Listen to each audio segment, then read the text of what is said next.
So over the years, one of the most common questions I've been asked is, what is the best way to learn a new track? And it's a great question because learning a new track in motorsport is a good skill to have. Particularly in real racing where the track time's limited. In sim racing, obviously, you can just do thousands of laps and learn it that way, but I still think if you have a bit of a process in place, it's going to save you time in the long run. And yeah, I've been sim racing for over 8 years now, and it's not really something I've sat down and thought about. How exactly do I learn a new track? It's one of those things where I've just sort of done it without thinking about it. But for this video, I've tried to bash my brains together to really think about what process do I subconsciously do to learn a new track as quickly as possible. And yeah, hopefully this gives you guys a bit of a process for yourselves in your own practice. With that being said, let's get into the video. Hope you enjoy it. So for this example, we are going to be at Adelaide in the fairly new, not so new Porsche Cup car on iRacing. So I've driven the car a couple of times, not that many times. So it's a fairly new car for me, but that's not really relevant for today. The most important thing is that I've never driven Adelaide, ever, which is quite rare that I come across a track with all the years of experience in sim racing and racing. It's rare I've not done a track before, especially quite a famous track.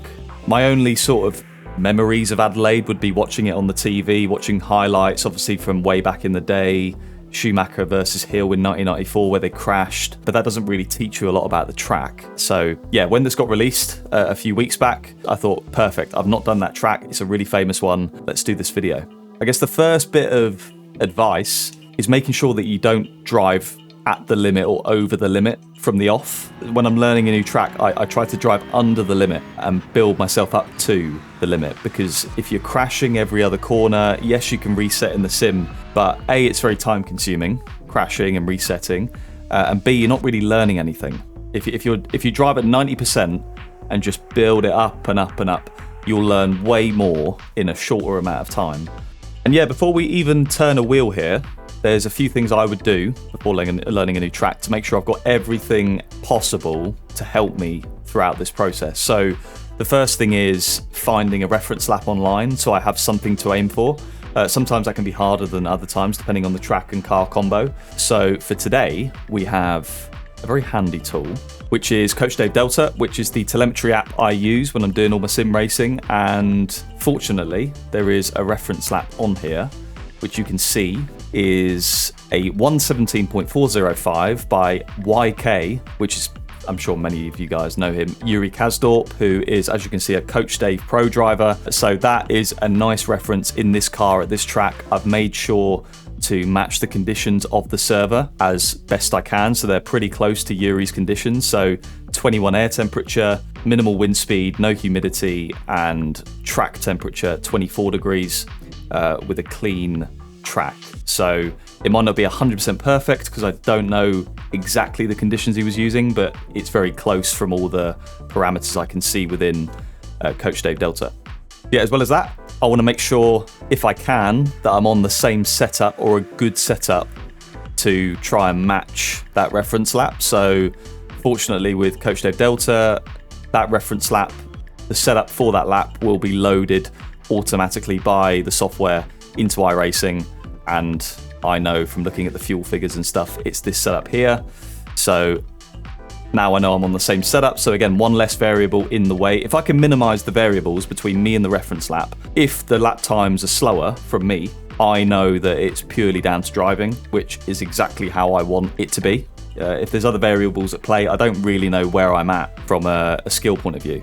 So yeah, if I jump in the car, you can see I've got telemetry running, which sometimes doesn't automatically happen in iRacing, so telemetry is running. And the final thing's a little small touch, but I quite like it, is the fact I've got a track map overlay.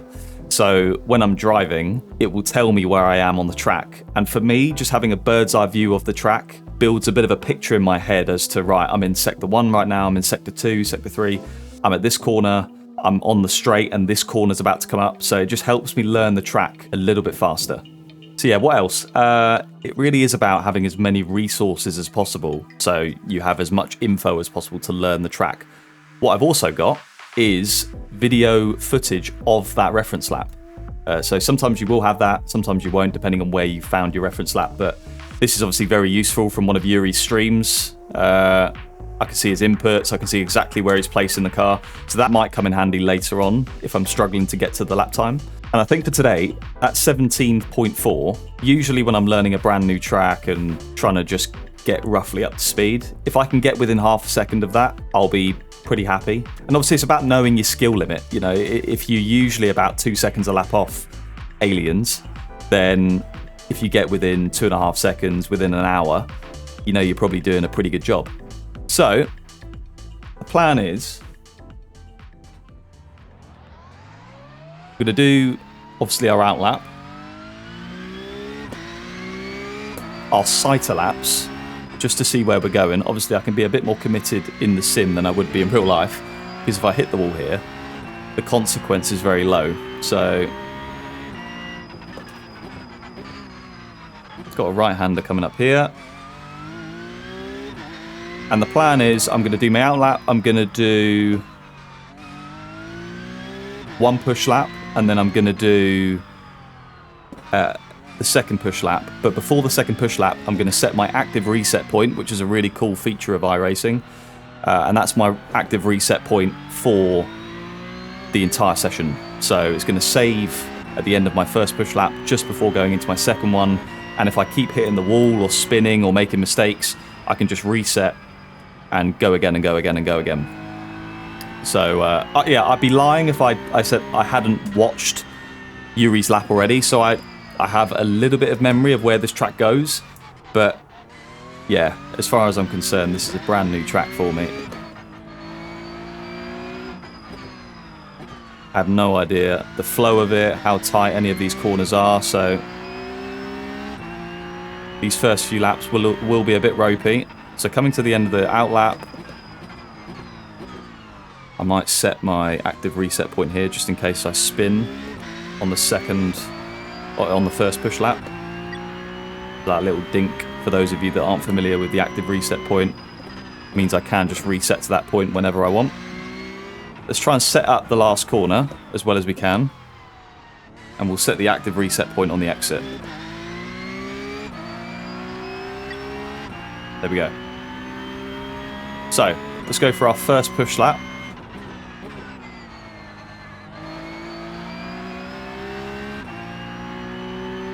So 1:17.4 is the target time. No idea where to break that.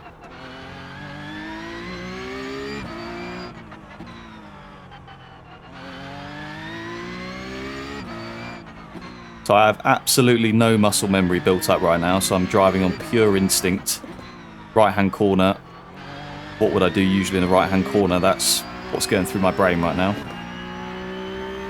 But we're 2.6 seconds up on a 1:28.6, so we're flying. This is flat. Had a little lift. Oh my god. Where are we going to break? 100? Oh. Oh dear. As you can see from the brake telemetry input, heavily into the ABS there, which is not good.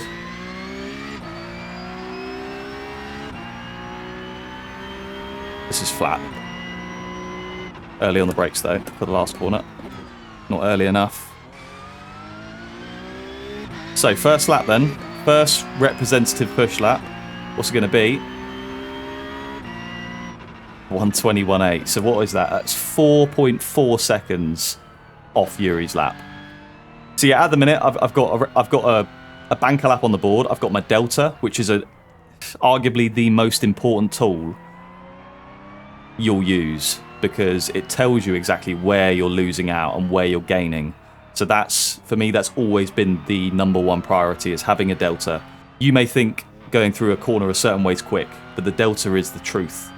So yeah, important we utilise that.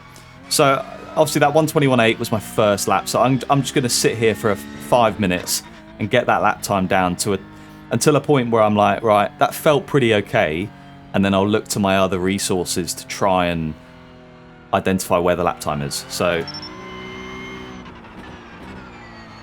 yeah, let's just chip away at this. So I know I can open up this more, so I'm guessing it's second gear. Feels about right, second gear. I'm going to talk my way through this to let you guys know what's going on in my massive head. Again, all these 90-degree corners feel like second gear. There's a big exit after this corner, so it's very important in terms of prioritizing sections and corners to get the lap time quickly. Prioritize the sections or the corners that have a big straight after it. Oh, I really thought that would be flat. Maybe it is. Maybe it's just really borderline. Let's try again. So, reset point. There we go. Third gear for this chicane. I can probably take more curb. We need to suss out where the track limits are there, to be honest. Open up that even more, down to second. Quite a bumpy track. I know the Porsche Cup is renowned. This new Porsche Cup's very bouncy in terms of the way the suspension behaves, but the track does feel very bumpy. I mean, it's a street circuit as well, so yeah, second gear felt good through all of those corners, so it's important to get your gears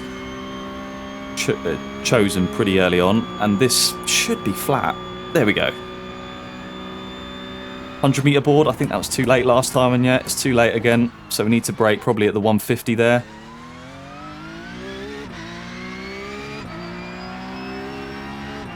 So I'm going to go oh god. Just braking too late everywhere, so we just need to start under-driving a bit, let the lap time come to us. Wow, you really need to brake earlier than you think round here.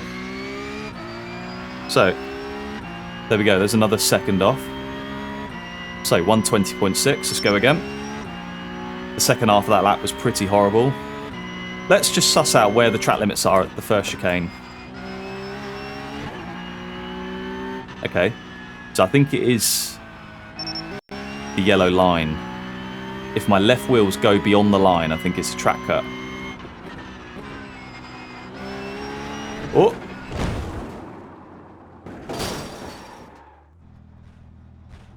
And we go again.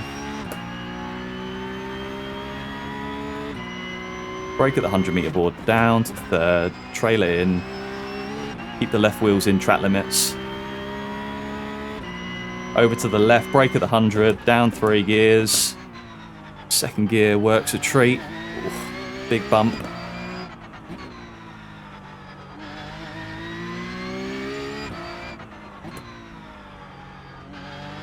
Second gear.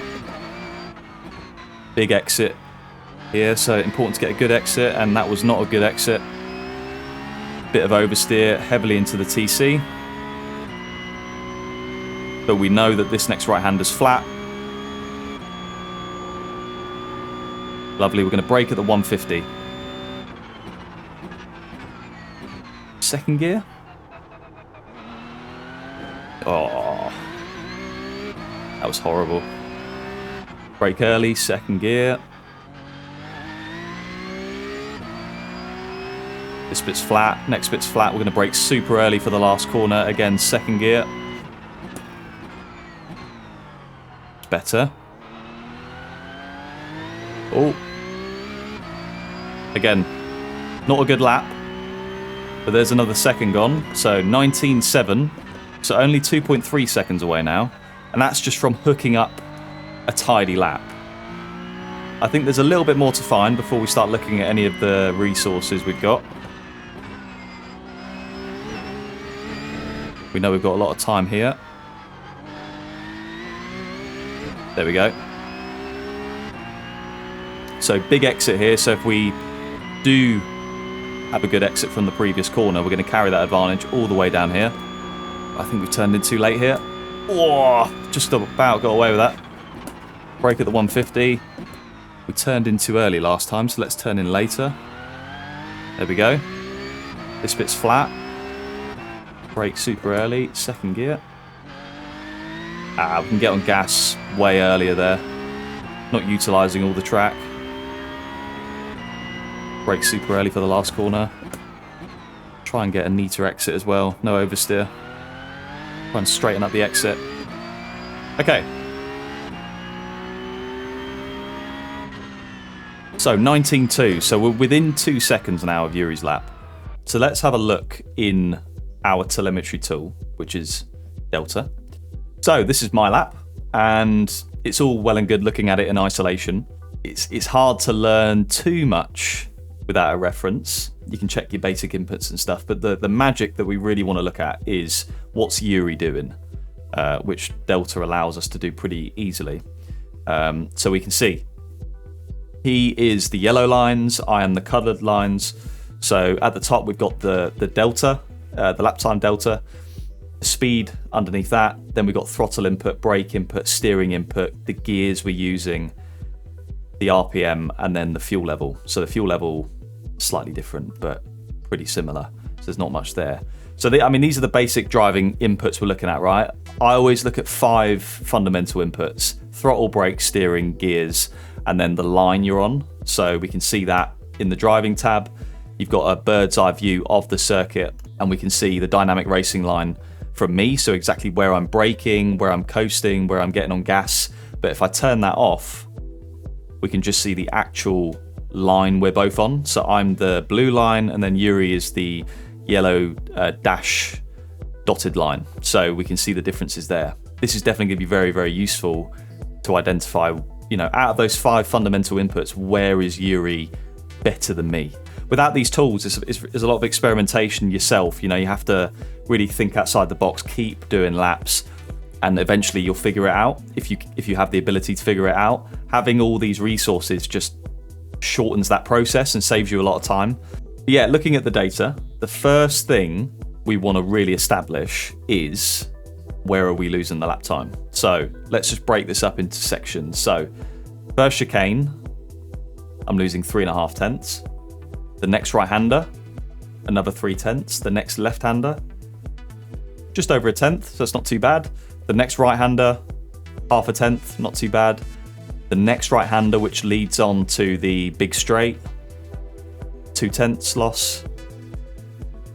We're losing a little bit down that straight. He actually has a lift through the fast right-hander, and we've seen it's very borderline flat, so I can understand why he's lifted. He doesn't really lose much. There's not really much of an exit after that corner.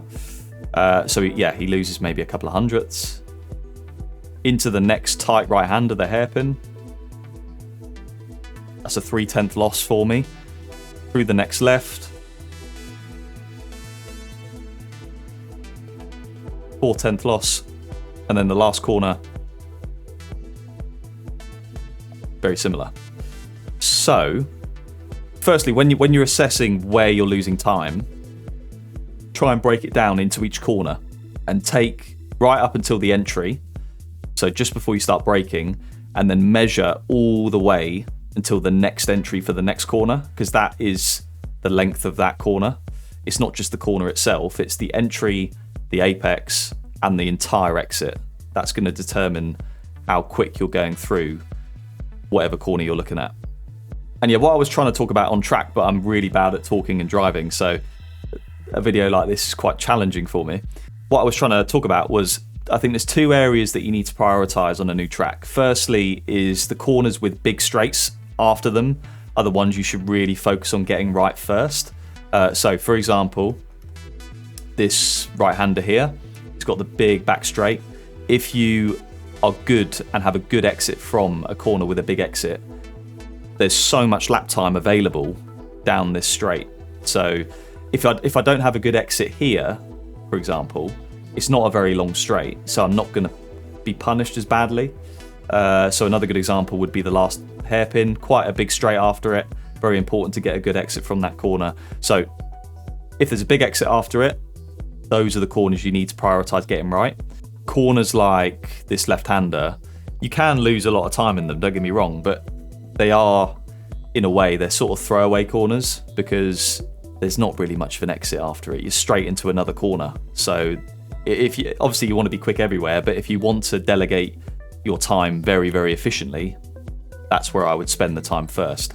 The other thing is as well, there is more time to be gained generally in a slow speed corner than there is a high speed corner, because if you carry 5 to 10 kilometers an hour more minimum speed through a corner, Let's take the last corner, for example.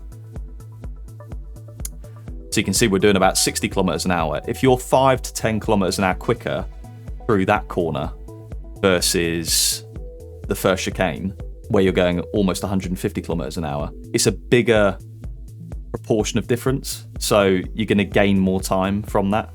So yeah, again, if you're looking to prioritize time and be efficient with your time, I always prioritize the slow speed corners first, and then I'll move on to the medium and then the high speed. Again, the goal is to be quick in all of them, but in terms of being efficient with time and having a plan, prioritize corners with exits and prioritize slow speed corners first, and then work your way up to the higher speed corners. So yeah, let's quickly just breeze through this. So gears, he's 4th gear for the first chicane. He's 3rd gear, he goes up to 3rd before the 90-degree right-hander before the big straight. So we're probably revving it out too much there and losing time. He leaves it in 5th gear right until the end of the back straight. He goes down to 1st for the hairpin at the end of the back straight. Leaves it in 4th for the final corner. And again, so for all the hairpins pretty much, he's in 1st gear. And then for the big chicane at the beginning, he's in 4th gear. So we can easily make that change. And I am losing a lot of time in those sections, so I would have to agree that what he's doing is right. Let's also quickly have a look at the line, and then what we'll do is we'll line it up with the replay, and we'll just see. I usually use chase cam just to see if I'm utilizing all the track at the 3 phases of the corner. So entry, apex, exit. Am I utilizing everything that's available to me? Obviously we did identify the track limits at T1. So first chicane, he's turning in earlier, cutting more of the inside, but the rest of it looks okay. Then I bring the car over to the left for the first 90-degree right-hander. However, on the entry, if we zoom in here,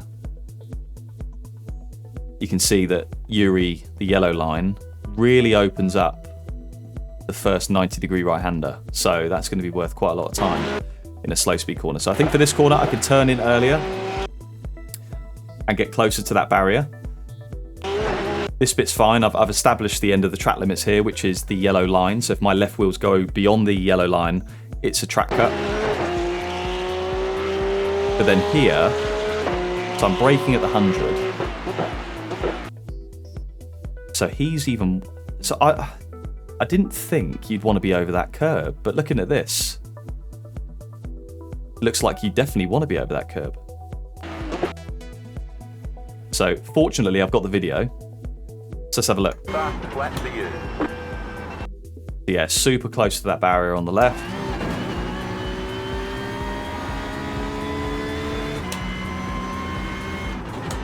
Whoa. Oh my god.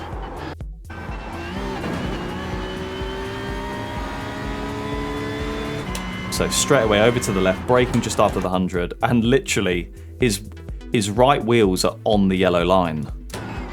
Straight over that bus stop curb, which looks enormous. And then for the rest of that section, apex looks okay. I'm not utilizing the track on the exits. I'm being a bit lazy on power, so I'm not pushing the car out on exit. But we both make it over to the other side for the next corner, so the lines through here look similar. Again, lines through here look similar. I mean, there's not too much you can do here because there are obviously the walls that you need to be wary of. So you can only do what you can do here, right? And that's go up to the edge of the walls. I could probably get a little bit closer there, but there's not that much time in doing that. So he does seem to be opening up the right-hander before the back straight a little bit more than me, which will be worth a bit of time. So you can see here the wall falls away into this little recess. And I think Yuri's just making the most of that, getting the car tucked in to the left as much as possible. So he can carry more speed through here and get a better exit. How much curb is he using on the exit there? Quite similar to me, so I'm not too worried about that. So I've actually managed to go flat through here. He wasn't flat for some reason, which is quite interesting. And then if we look at the hairpin, he's in first gear, if we remember. He's turning in earlier. So I might be turning in too late there now. This is not really much of an exit, so you don't have to set up the exit that much. Yeah, I'm just giving away too much time on the entry. I actually missed the apex completely. So let's quickly watch the video there.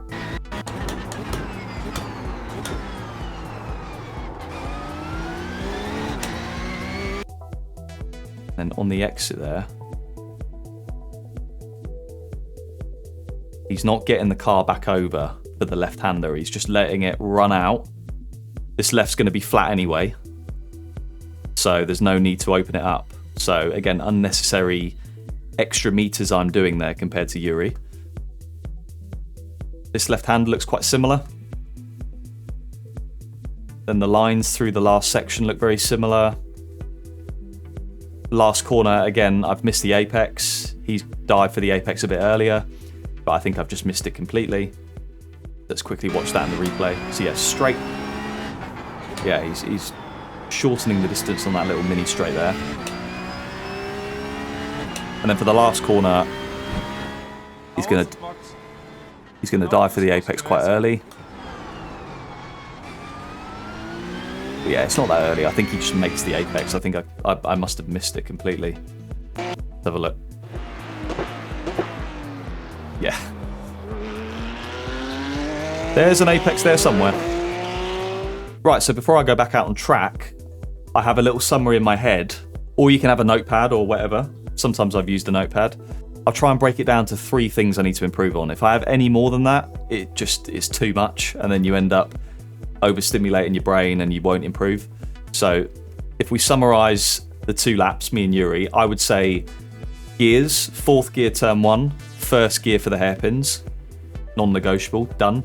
Track usage and track limits, get closer to the left-hand barrier in the first chicane, open up the first 90-degree right-hander by going over that curb, and then for the 2 hairpins, dive for the apex and meet the apex properly, as opposed to going really deep and missing them.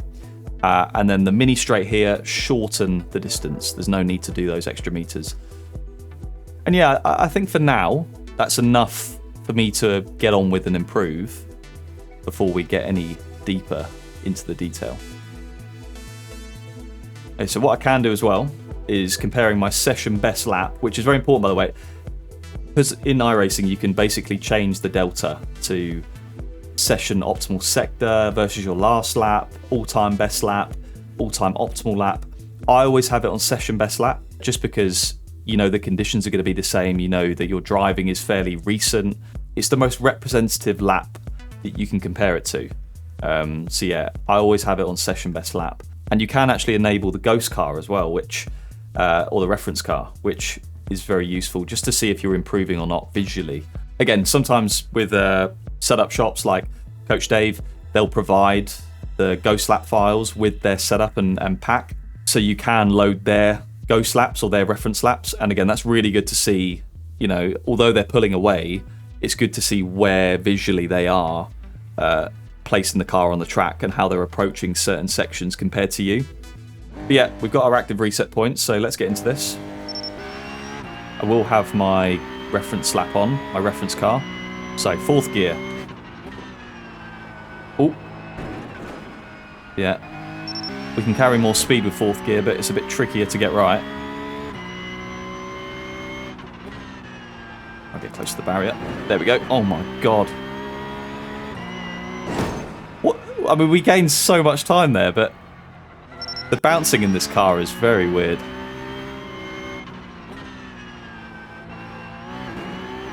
There we go. So over to the left, braking at the 100-meter board and fully over this curb. Oh my god. I think I might approach that slightly slower.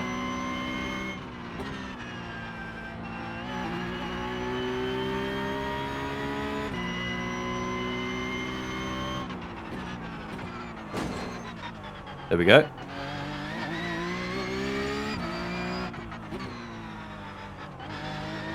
Oh, lost the rear. Yeah, and once you lose the rears on iRacing, it's very hard to get them back. But you can see there, we gained a lot in the first chicane and a little bit in turn 2 as well, just from gears and track usage.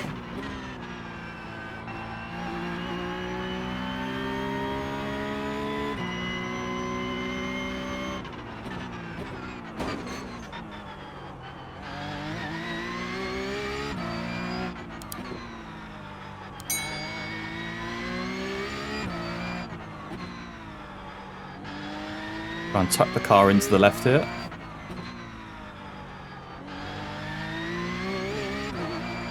Not bad. So we're 6/10 up. Got a decent exit from that right-hander. This is flat out.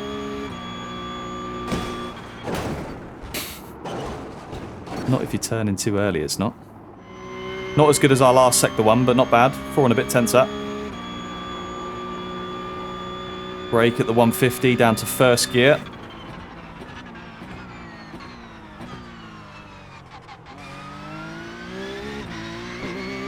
Right, don't open up this as much. I've gone too deep there.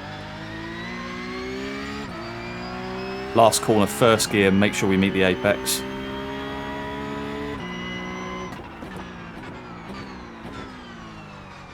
Still went too deep.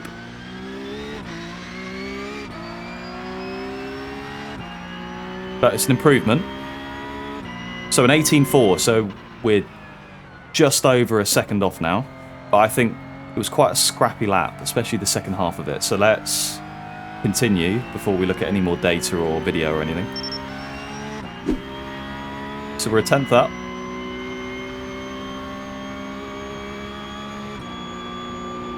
Ah!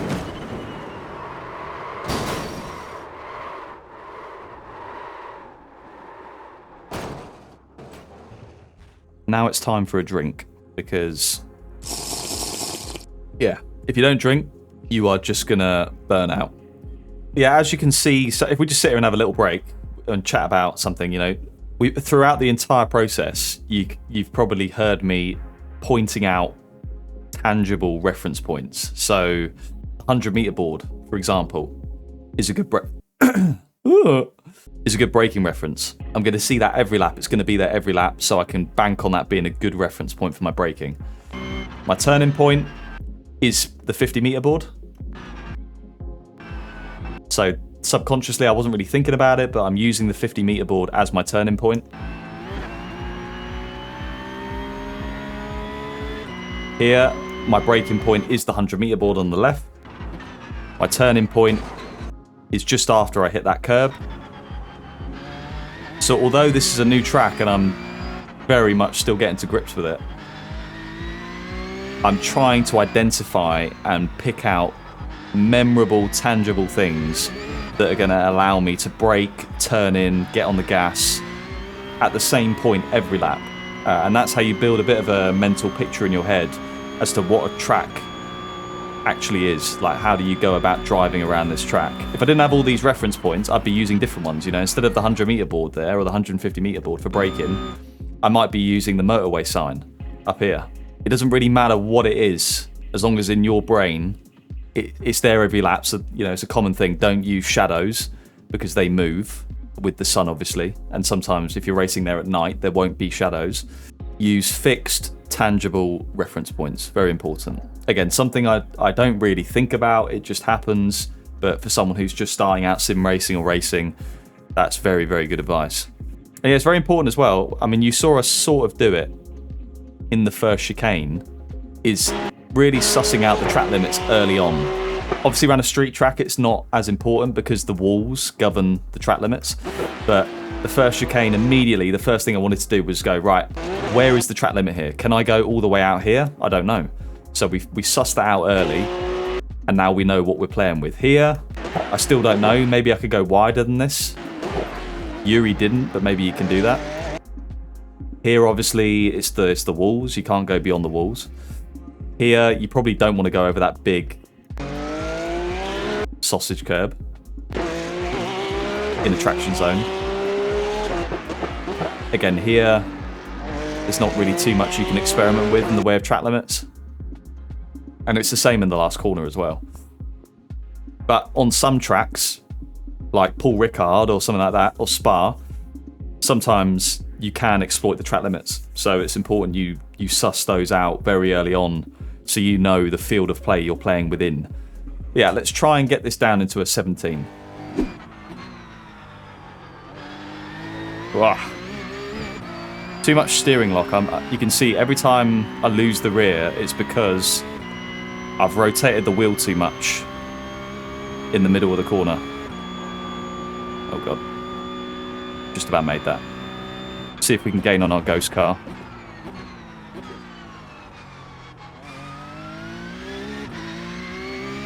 Gained a little bit there.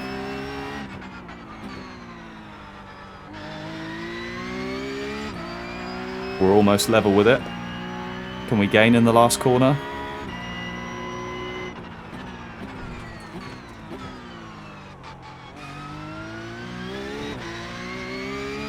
A little bit.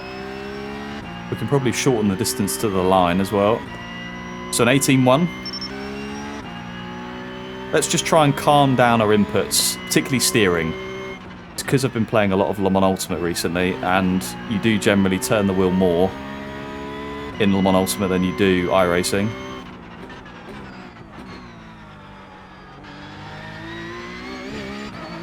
There we go. Just needed to keep the steering wheel straighter, particularly on the exits, especially with it being a rear-engine Porsche.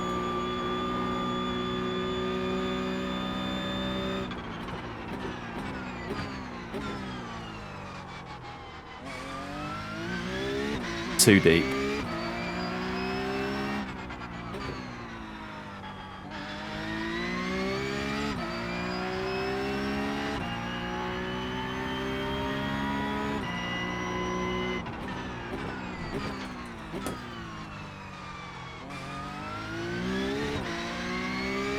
We lost it all. No way.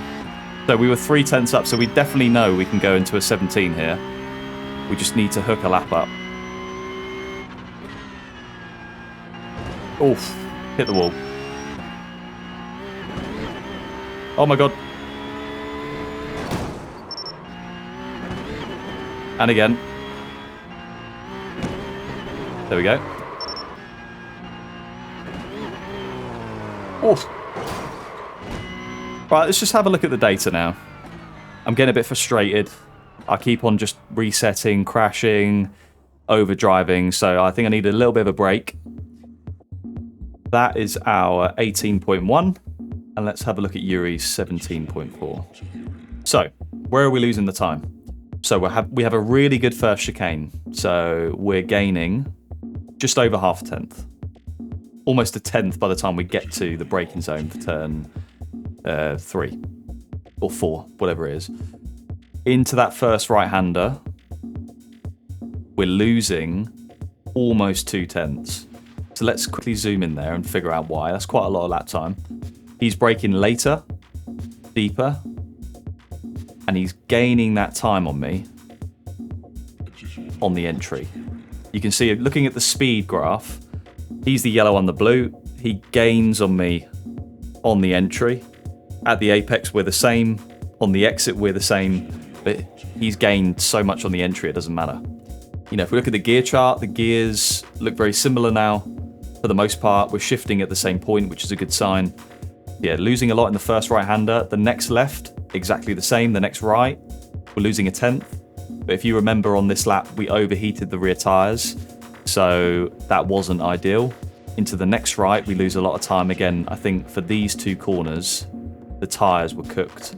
And yeah, there obviously is some driving technique differences. I'm carrying a lot of bad habits from LMU.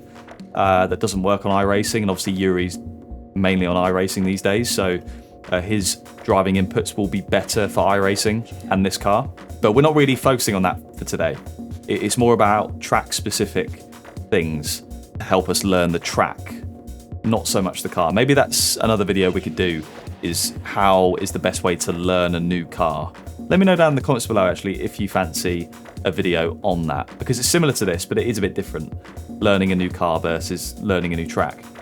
Yeah, we're just losing on the exit for the first right-hander, and then the next right-hander, we're losing, yeah, So see, for the right-hander before the big back straight, you can see how much earlier he gets to power. So he's braking a bit earlier, coming off the brakes a bit earlier, and then getting on power a lot earlier. So yeah, and as I said at the beginning of the video, if you get a better exit, you're going to carry that advantage all the way down here. So that's why he's gained, even with a lift, he's gained 3/10.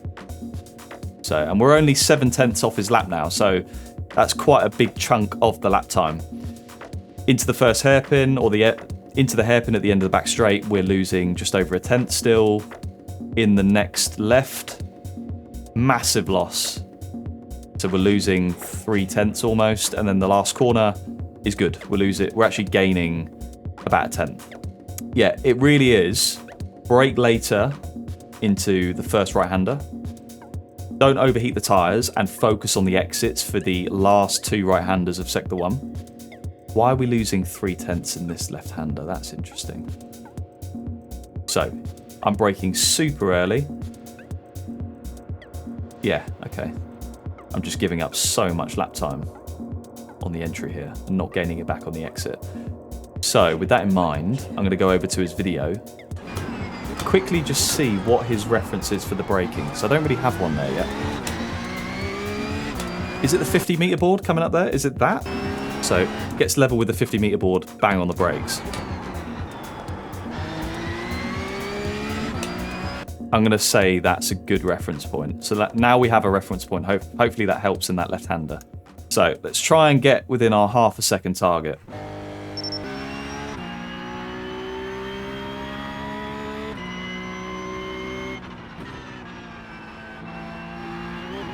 So we're actually losing there compared to our Ghost in the first chicane. Let's brake later here though.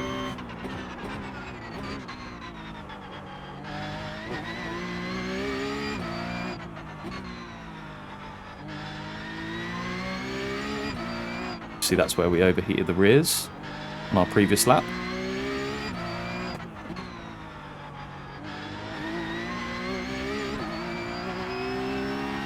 Slightly better exit.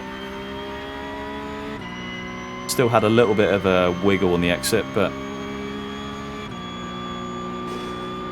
grazed the barrier on the inside there.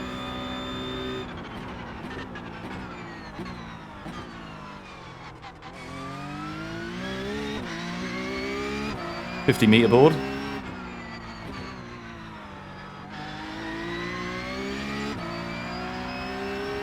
Still a bit scrappy, but we gained a fair bit there.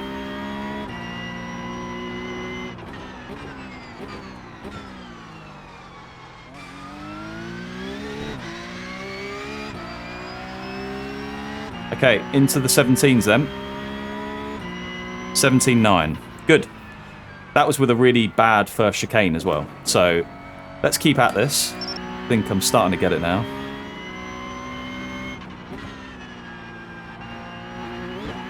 There we go.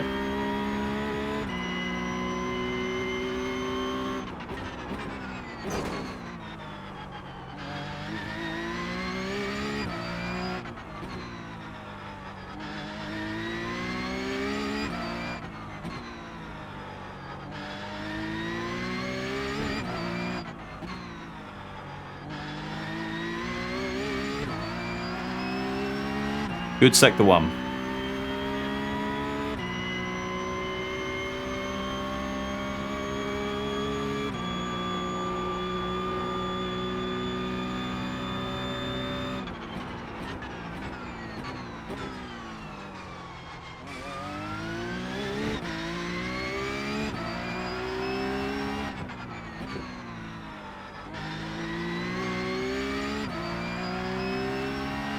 Still a bit scrappy.